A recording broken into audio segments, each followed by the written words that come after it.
Autour de cette table, un seul enjeu compte, la ressource en eau. Un lieu d'information où les services de l'État et les acteurs concernés se rassemblent tous les 15 jours pour échanger sur la quantité et la qualité de l'eau dans le département. En fonction de la situation, des mesures peuvent être envisagées et appliquées par la préfecture. C'est de partager d'abord, moi je dis souvent, c'est important, un diagnostic, c'est-à-dire quel est l'état de la situation, de manière très objective. Vous voyez, on a présenté des tableaux, on ne cache rien. Et c'est ensuite, en fonction de cela, de dire voilà quelles sont les mesures qu'on envisage. Alors ces mesures, elles sont précisées dans des arrêtés cadres. On a 4 niveaux. Il y a un niveau de vigilance, il y a un niveau d'alerte renforcée et de crise. Plus on va vers la crise, plus les mesures sont contraignantes. Donc, par exemple, ne pas arroser son jardin, ne pas laver sa voiture.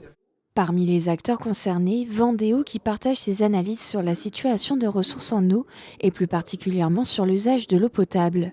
On reçoit les courbes de gestion, l'ensemble de la production, et on se rend compte à Vendéo, on fait un point pour savoir que va-t-on proposer comme mesure à la préfecture. On anticipe et on va prévenir la population de ces mesures que l'on propose. Notre rôle, c'est d'apporter notre expertise sur l'ensemble du territoire vendéen et puis que l'usage eau potable soit le mieux utilisé.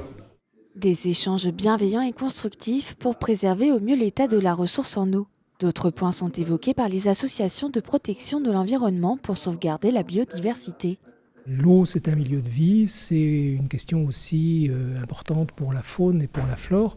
Donc effectivement, on est là aussi pour veiller à ce que, entre les usages prioritaires eau potable, les usages économiques, notamment agricoles dans ce département, on n'oublie pas les enjeux de préservation des milieux et de la ressource nature.